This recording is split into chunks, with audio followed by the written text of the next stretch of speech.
যদি জীবনে শান্তি চাও তো মানুষের থেকে কিছু পাওয়ার আশা ছেড়ে দাও। ঈশ্বর বলেন, তুমি শোয়ার আগে সবাইকে ক্ষমা করো, তুমি ওঠার আগে আমি তোমাকে ক্ষমা করব।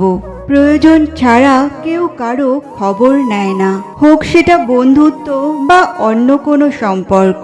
মানুষ তখনই ভালো করে কাজ করতে পারে যখন সে জানে তার লক্ষ্যটা কি এবং কেন তাকে সেটা অর্জন করতে হবে। কখনো একা বসে নিজেকে একটা প্রশ্ন করো, তুমি মরে গেলে কার কি এসে যাবে? যাদের এসে যাবে তাদের খেয়াল রাখো, বাকি সবাইকে ছেড়ে দাও। সত্যিকারের ভালোবাসার মানুষ তো সেই যে তোমার ঠান্ডা লাগা গলা আর কান্না ভেজা গলার পার্থক্যটা বুঝবে। কোনো মানুষের বর্তমান পরিস্থিতি দেখে তার ভবিষ্যৎ নিয়ে উপহাস করবেন না, কারণ সময় এতটাই বলবান যে সামান্য একটা কয়লাকেও ধীরে ধীরে হীরা বানিয়ে দেয়। যখন মনে হয় সবকিছু আপনার বিরুদ্ধে চলছে, তখন মনে রাখবেন বিমান সবসময় বাতাসের বিরুদ্ধে চলে, বাতাসের সাথে নয়।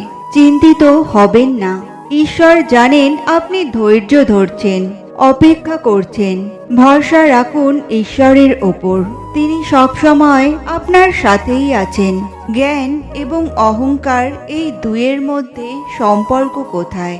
সম্পর্ক ঠিক সেরকম যেরকম হাত এবং কাকনের, যেমন চোখ এবং দৃষ্টির সম্পর্ক। এবার আপনারা ভাববেন, এ আমি কি বলছি? জ্ঞান এবং অহংকারের এমন সম্পর্ক কি করে হতে পারে? দেখুন, যে ব্যক্তি জ্ঞানী, যার কাছে জ্ঞান রয়েছে এবং তিনি জানেন যে তার কাছে জ্ঞান রয়েছে, অনেক সময় তার মধ্যে নিজে থেকেই অহংবোধ জাগ্রত হয়। খুব কম সংখ্যক এমন জ্ঞানী ব্যক্তি আছেন যারা নিজেদের অহংকারের বিষয়ে আঁচ করতে পারেন।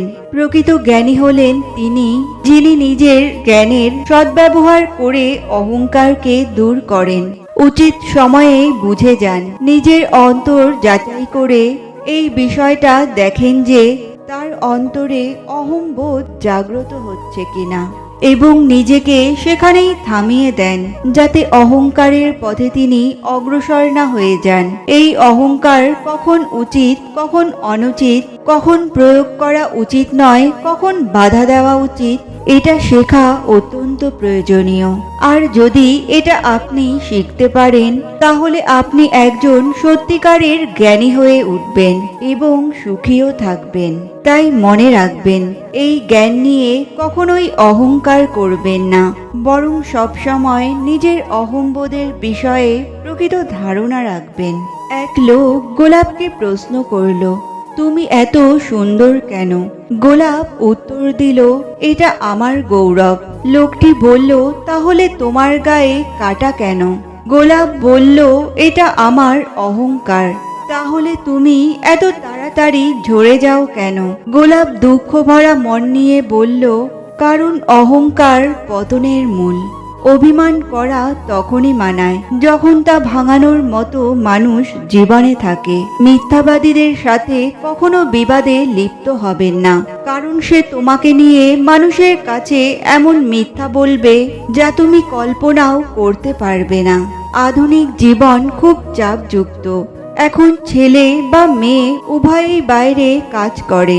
সারাদিন অফিস করে এসে ঘরের কাজ করতে গেলে আপনার যেমন খুব ক্লান্তি অনুভব হবে, আপনার স্ত্রীর ক্ষেত্রেও বিষয়টি তাই। তাই ঘরের কাজে স্ত্রীকে সাহায্য করুন।